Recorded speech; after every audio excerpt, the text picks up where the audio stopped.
नमस्कार, आप देख रहे हैं उज्जैन टीवी और मैं हूं आपके साथ खुशबू परमार। आइए नजर डालते हैं आज के प्रमुख समाचारों की ओर। मोहर्रम ताज़ी पर हुई आपत्तिजनक नारेबाजी का विरोध करते हुए बड़ी तादाद में हिंदूवादी संगठनों के सदस्य जुटे चामुंडा माता चौराहे पर किया विरोध प्रदर्शन। सार्वजनिक वितरण प्रणाली से जुड़ी संसदीय समिति ने मध्य प्रदेश दौरे के दौरान किए महाकाल के दर्शन। चिमनगंज पुलिस ने बड़ी मात्रा में बगैर लाइसेंस जमा किया जा रहा एसिड किया जब्त। विवेकानंद कॉलोनी में दिन दहाड़े हो गई नकबजनी, सूने मकान से नकदी व जेवरात ले उड़े बदमाश। व सांसद ने पुष्पमालाओं से स्वागत किया महाअभियान में टीका कराने आए नागरिकों का। और अब समाचार विस्तार से। पाकिस्तान के समर्थन में की गई नारेबाजी का विरोध उज्जैन में थम नहीं रहा है। सड़कों पर पाकिस्तान के झंडे बनाकर उन्हें पैरों तले कुचला जा रहा है। मुहर्रम पर इमामबाड़े के ताजियों पर कुछ युवकों द्वारा पाकिस्तान के समर्थन में नारेबाजी की गई। तभी से राष्ट्रवादी संगठनों द्वारा लगातार आरोपियों के खिलाफ कड़ी कार्यवाही को लेकर प्रदर्शन किए जा रहे हैं। इसी तारतम्य में स्थानीय चामुंडा माता चौराहे पर हिंदूवादी संगठनों व बजरंग दल के नेतृत्व में सैकड़ों युवा जुटे और नारेबाजी करते हुए सड़क पर पाकिस्तान का झंडा बनाकर मुर्दाबाद का नारा भी लगाया।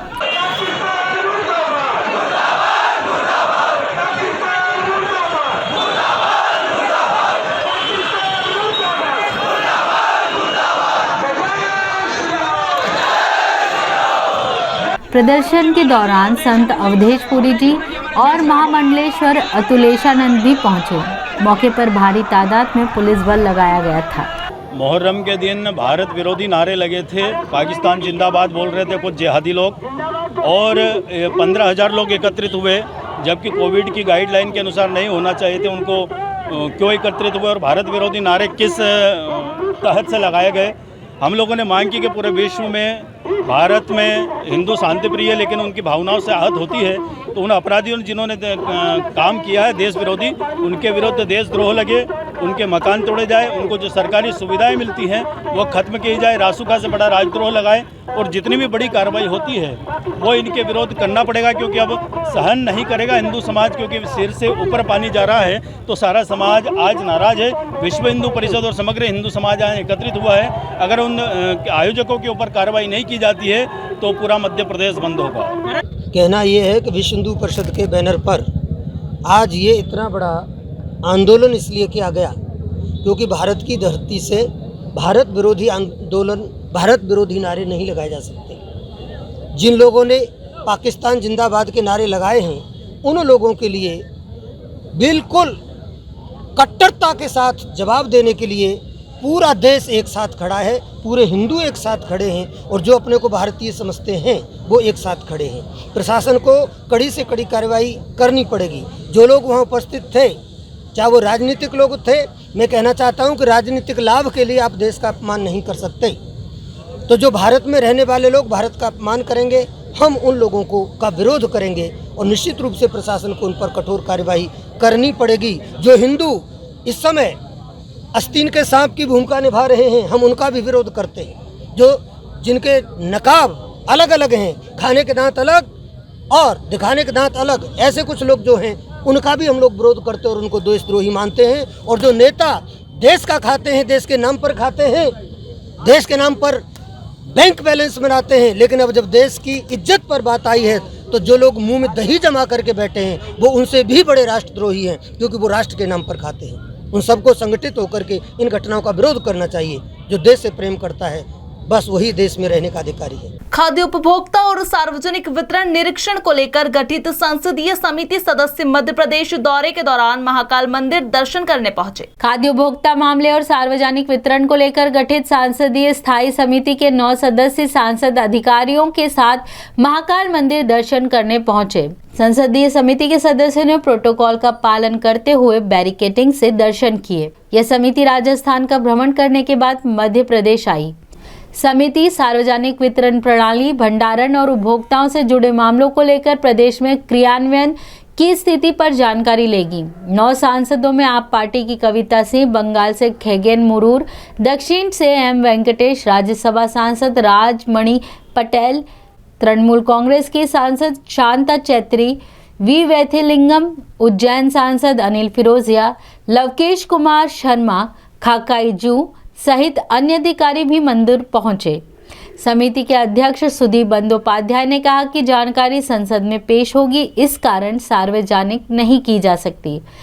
हम लोग यहाँ नहीं, मध्य प्रदेश और राजस्थान दोनों राज्यों में गए थे और दोनों राज्यों में प्रोक्योरमेंट का परिवेश क्या है, हमारे आम जनता के गरीबों से गरीबों को स्थिति कैसा है, ये फूड डिस्ट्रीब्यूशन में कैसे चलते हैं, हमारे केरोसिन का स्थिति क्या है, ये सब विषय पर बहुत विस्तारित रूप से चर्चा हुआ। ये सब लेके जाके हम लोग संसद में हमारे कमेटी का रिपोर्ट बनाएंगे, रिपोर्ट पार्लियामेंट में पेश करेंगे। सरकार की कुछ समस्या भी है, उन्होंने भी हम लोगों को दिल खुल के कहा कि ये विषय पर हम लोग ध्यान दिया जाए, तो वो विषय पर हम लोग ध्यान देंगे और ये हम लोग ज़रूर देखेंगे कि राज्य सरकार को जो काम उन्होंने आगे बढ़ाने के लिए कोशिश करते हैं, वहाँ कुछ समस्या आ जाए तो हम लोग केंद्रीय सरकार को दृष्टि आकर्षण करेंगे। सर क्या समस्याएं आपको लगी है, कहाँ आपको लग रहा है कि वो पार्लियामेंट के कमेटी का मीटिंग में जो विषय पर चर्चा होते हैं, हमारे रूल्स का ऊपर हम लोग एक तथ्य भी आप लोगों से बोलने नहीं पाते। समिति के सदस्य अनिल फिरोजिया ने बताया कि सार्वजनिक वितरण प्रणाली से लेकर उपभोक्ताओं से जुड़े हर पहलू पर चर्चा हुई, इसमें सुधार के लिए सुझाव भी दिए गए हैं। हमारी खाद्य एवं आपूर्ति की संसदीय दल की स्टैंडिंग कमेटी का दौरा चल रहा है, जो उदयपुर में भी गए थे, वहाँ पे भी हमारी मीटिंग्स हुई और वहाँ पे भी हमने जानकारियाँ ली। उसके बाद मध्य प्रदेश का दौरा है, जहाँ भोपाल में हमारी 2 दिन से सतत बैठक चल रही थी, 4-4, 5-5 घंटे, जिसमें फूड कॉरपोरेशन के अधिकारी केंद्र के भी आए, मध्य प्रदेश के भी थे, पीएस मध्य प्रदेश के थे, आईएएस थे और कंज्यूमर अफेयर्स की भी हमारी समिति में है, तो उसके भी बैठकें हुई हैं और पेट्रोलियम अधिकारी भी आए थे। केरोसिन के ऊपर भी हमारी चर्चा हुई है और सार्थक चर्चा हुई है और ये जानकारी निकालने का प्रयास किया गया कि भाई जो हमारा केंद्र सरकार की योजना है, इसका लाभ जनता को कितना मिल रहा है, क्या कोई कमी पेशी तो नहीं है, तो उससे हम संतुष्ट हैं। थाना चिमनगंज द्वारा बड़ी मात्रा में बगैर लाइसेंस के जमा किया गया एसिड जब्त कर प्रकरण दर्ज किया गया। चिमनगंज थाना पुलिस ने यह एसिड नगरकोट मंदिर के पास स्थित गणेश टेकरी के मकान से जब्त किया। इसे नाजिम नामक बदमाश द्वारा इकट्ठा किया गया था। पुलिस को आशंका है यह बड़ी साजिश को अंजाम देने की तैयारी कर रहा था। पुलिस ने आरोपी नाजिम के खिलाफ केस दर्ज किया। दबिश के दौरान आरोपी फरार हो गया। नाजिम को पुलिस पूर्व में हत्या और हत्या के प्रयास के मामले में गिरफ्तार कर चुकी है। चिमनगंज मंडी थाना प्रभारी जितेंद्र भास्कर ने बताया, मुखबिर से सूचना मिली थी नगरकोट स्थित गणेश टेकरी पर स्थित अजय श्रीवास्तव के मकान में नाजिम पिता सत्तार द्वारा अवैध रूप से एसिड और घातक रसायन पदार्थ इकट्ठे किया गया है। यह एसिड लॉ एंड ऑर्डर के खिलाफ उपयोग किया जा सकता है। पुलिस ने यहां दबिश दी। नीले रंग के ड्रम में भरा 2600 लीटर एसिड और रासायनिक पदार्थ मिला। इसकी कीमत 4 लाख रुपए से ज्यादा बताई जा रही है। पुलिस अब इसके क्रय विक्रय की चेन का पता लगाने में जुटी है। इस बाबत जानकारी देते हुए एएसपी अमरेंद्र सिंह ने बताया, सूचना के आधार पर थाना प्रभारी चिमनगंज के द्वारा इसमें कार्रवाई की गई है और इसमें एक अपराध पंजीबद्ध किया गया है और लगभग इसमें काफ़ी बड़ी मात्रा में HCl जो हाइड्रोक्लोरिक सल्फ्यूरिक एसिड होता है जो मिला है और ये बिना लाइसेंस के नहीं बेचा जाता है। तो इस संबंध में पुलिस ने एक अपराध पंजीबद्ध किया है और इसमें जो पूरी चेन है, जो आरोपी है, उसकी धरपकड़ और तलाश की जा रही है। उसके बाद ये कहां से लाया है और किसके माध्यम से लिया है, इस संबंध में भी इन्वेस्टिगेशन किया जा रहा है। सूने मकान को चोरों ने दिन दहाड़े बनाया निशाना। ज्वेलरी व नकदी पर किया हाथ साफ। शहर की व्यस्तम कॉलोनी का है मामला। थाना नीलगंगा क्षेत्र अंतर्गत विवेकानंद कॉलोनी के सूने मकान में दिन दहाड़े नकबजनी करते हुए बदमाश जेवरात और लगभग 40,000 की नकदी ले उड़े। दरअसल होम लोन का कार्य करने वाले राजेंद्र जोशी की पत्नी राखी के लिए मायके गई हुई थी। वे स्वयं ड्यूटी पर थे और उनकी बालिका दोपहर 2 बजे ताला लगाकर ट्यूशन गई। उसके बाद 5:30 बजे जब राजेंद्र घर पहुंचे तो घर का और अंदर से गोदरेज अलमारी का ताला टूटा हुआ था। सामान बिखरा हुआ था। अभी ड्यूटी पे गया था और वाइफ अभी क्योंकि राखी है तो 2 दिन के लिए लद्दाख में हमारा घर है वहाँ पे। और दिन में 2 बजे गुड़िया अभी लॉक करके गई है तो 7:30 बजे मेरा आना हुआ। जस्ट मैंने देखा तो नकूचा टूटा लगा तो मुझे डाउट हुआ तो मैंने बाहर से 100 नंबर 100 डायल किया। तो दिन दहाड़े मतलब इस तरीके की घटना मतलब घटना की तस्दीक करते हुए एएसपी अमरेंद्र सिंह ने बताया, थाना नीलगंगा के अंतर्गत एक विवेकानंद कॉलोनी है। यहाँ पर एक अज्ञात लोगों के द्वारा एक सूने मकान में चोरी की घटना की गई है। इसमें कुछ जो ज्वेलरी और नकदी भी गई है। पुलिस ने इस पूरे मामले में नकबजनी का अपराध अज्ञात आरोपियों के विरुद्ध कायम किया है और अज्ञात आरोपियों की तलाश की जा रही है। वैक्सीनेशन महाअभियान के अंतर्गत सक्रिय सांसद ने वैक्सीनेशन सेंटर पर टीका लगवाने आए नागरिकों का किया अभिनंदन, पुष्पमाला भेंट कर। कोरोना से और प्रभावी लड़ाई लड़ी जा सके इस हेतु वैक्सीनेशन की तीव्र गति बेहद ज़रूरी है। इसी को देखते हुए 25 और 26 अगस्त को 2 दिवसीय वैक्सीनेशन का महाअभियान आयोजित किया गया, जिसका असर सभी वैक्सीनेशन सेंटर पर देखा गया, जहां लोग उत्साहपूर्वक टीका लगवाने पहुंच रहे हैं। इसी को प्रोत्साहित करने के मकसद से सांसद अनिल फिरोजिया वैक्सीनेशन सेंटर पहुंचे और उन्होंने टीका लगवाने आए व्यक्तियों को पुष्पगुच्छ से स्वागत करते हुए वैक्सीनेशन की अनिवार्यता को प्रतिपादित करते हुए कहा, महाअभियान का शुभारंभ हम कालिदास मॉन्टेसरी स्कूल से कर रहे हैं।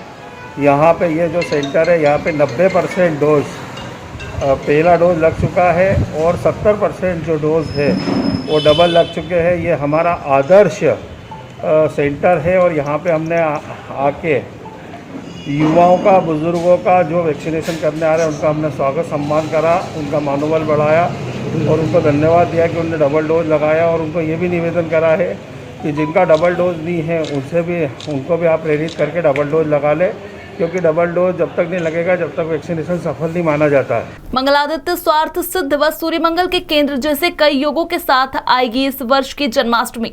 विस्तृत जानकारी देते हुए ज्योतिषाचार्य अमर डब्बा वाले ने बताया, इस बार मंगलादित्य के साथ सर्वार्थ सिद्धि योग बन रहा है। ऐसी मान्यता है कि यह योग अपने विशिष्ट अनुक्रम में रहता है। यह भी कहा गया कि रोहिणी नक्षत्र व्यापिनी अष्टमी विशेष रूप से भगवान कृष्ण की भक्ति को आगे बढ़ाती है। कहा जाता है कि भगवान कृष्ण इस दिन अपने भक्तों को शुभ आशीर्वाद देने के लिए मध्य रात्रि के जागरण की स्थिति और संकीर्तन की स्थिति को देखते हैं। ऐसी भी मान्यता है कि इस दिन पूजन पाठ करने से जिनके यहाँ संतान नहीं हो पा रही है उन्हें संतान की प्राप्ति होती है। इस बार जन्माष्टमी का जो त्यौहार है अष्टमी तिथि पर है, सोमवार का दिन है और विशेषता यह है कि सोमवार के दिन रोहिणी नक्षत्र होने से सर्वार्थ सिद्धि योग बनता है। साथ ही तैतिल करण है जिसका स्वामी सूर्य है और सिंह राशि का सूर्य और सिंह राशि के मंगल अर्थात मंगलादित्य योग बन रहा है। सिंह राशि में सूर्य मंगल का होना अपने आप में विशिष्ट योग भी कहलाता है। ग्रह गोचर की गणना से हम देखें तो इस बार वृषभ राशि का चंद्रमा, कन्या राशि का बुध, सूर्य मंगल सिंह राशि में और राहु वृषभ राशि में, केतु वृश्चिक राशि में रहेंगे। ये इतने ग्रह अपनी अनुकूलता को लिए हुए है। इससे यह भी सिद्ध होता है कि इस दिन का जो योग है अपने आप में श्रेष्ठ योग है। ऐसी भी मान्यता है कि इस प्रकार के सर्वार्थ सिद्धि योग में यदि किसी नवीन विपणन का या नई दुकान का या नए व्यापार का हम आरंभ करते हैं तो वह शुभ फल प्रदान करता है और सभी प्रकार से सिद्धि प्रदान करने वाला बताया गया है। महाकालेश्वर सवारी को उसके पुराने स्वरूप में लाने और अन्य धार्मिक उत्सवों की अनुमति दिए जाने को लेकर कांग्रेसियों ने सौंपा ज्ञापन। उज्जैन शहर कांग्रेस की कार्यकर्ता और पदाधिकारियों द्वारा बुधवार को कोठी पैलेस स्थित कलेक्टर कार्यालय का घेराव किया गया। यहां कार्यकर्ता कलेक्टर कार्यालय के बाहर धरने पर बैठ गए और नारेबाजी की व भजन भी गाए। दरअसल कार्यकर्ताओं की मांग है कि बाबा महाकाल की सवारी पुराने पारंपरिक मार्ग से निकाली जाए। अपनी मांगों से संबंधित एक ज्ञापन यहां तहसीलदार को सौंपा गया। कांग्रेसी कार्यकर्ता व पदाधिकारियों का आरोप है कि भारतीय जनता पार्टी द्वारा जन आशीर्वाद यात्रा निकाली जा रही है, जबकि बाबा महाकाल की सवारी पर कोरोना संक्रमण का हवाला देते हुए पुराने पारंपरिक मार्ग पर रोक लगा दी गई। यहां चेतावनी दी गई है कि यदि बाबा महाकाल की सवारी व आने वाले गणेश उत्सव, ढोल, ग्यारस, गोगादेव की छड़ी के आयोजन पारंपरिक तरीके से नहीं होने दिए गए तो जन आशीर्वाद यात्रा के दौरान उज्जैन में मुख्यमंत्री का पुतला फूंका जाएगा। जब जन आशीर्वाद यात्राओं की अनुमति दी जाती है, राजनीतिक कार्यक्रम भारतीय जनता पार्टी पूरे जोर शोर से साथ कर रही है, ऐसे में भगवान महाकाल की सवारी को रोकना कहाँ तक न्याय संगत है? क्या महाकाल की सवारी से ही कोरोना फैलता है और भारतीय जनता पार्टी की जन आशीर्वाद यात्रा से कोरोना नहीं फैलता है? ये गाइडलाइन या ये अकल किसने जिला प्रशासन के लोगों को दी है? और मेरा तो ये कहना है कि जिन अधिकारियों ने जन आशीर्वाद यात्रा की अनुमति दी उनको हटाया जाए और जिन्होंने महाकाल के सवारी को छोटा करा उनको भी हटाया जाए। ये मुख्यमंत्री से भी मैं मांग करता हूँ। 84 महादेव यात्रा में आज कीजिए श्री पत्नेश्वर महादेव के दर्शन, जो आगर रोड खिलचीपुर पुल पर स्थित होकर इस श्रृंखला में अपना 32वां स्थान रखते हैं।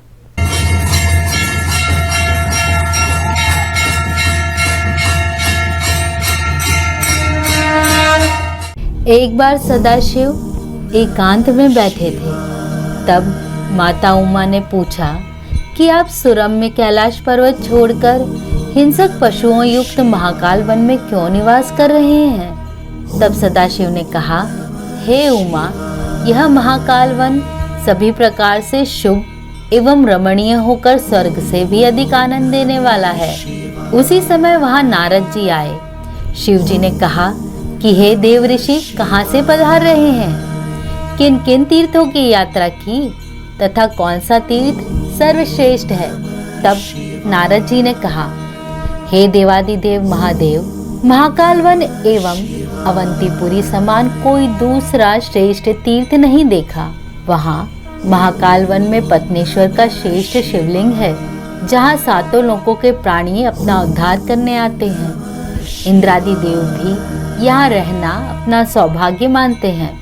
ब्राह्मण पूजन द्वारा, क्षत्रिय भजन द्वारा, मुमुक्षु तप द्वारा, वैश्य अर्चन द्वारा, शूद्र सेवा द्वारा भगवान शंकर की तत्पश्चार्य करते हैं तथा सुखानुभूति प्राप्त कर मोक्ष पाते हैं। अवंतिका महाकाल वन में पत्नेश्वर के दर्शन मात्र से सुख समृद्धि सहज ही प्राप्त कर लेते हैं।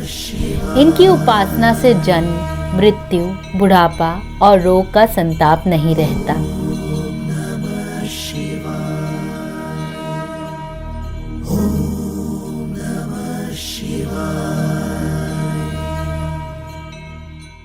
इसी के साथ आगे चलते हैं वेधशाला से प्राप्त मौसम के आंकड़ों की ओर।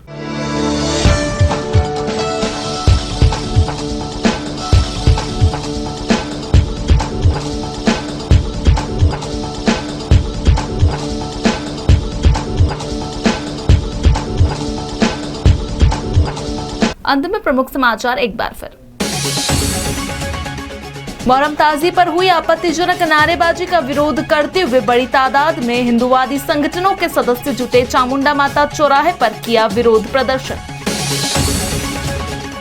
सार्वजनिक वितरण प्रणाली से जुड़ी संसदीय समिति ने मध्य प्रदेश दौरे के दौरान किए महाकाल के दर्शन।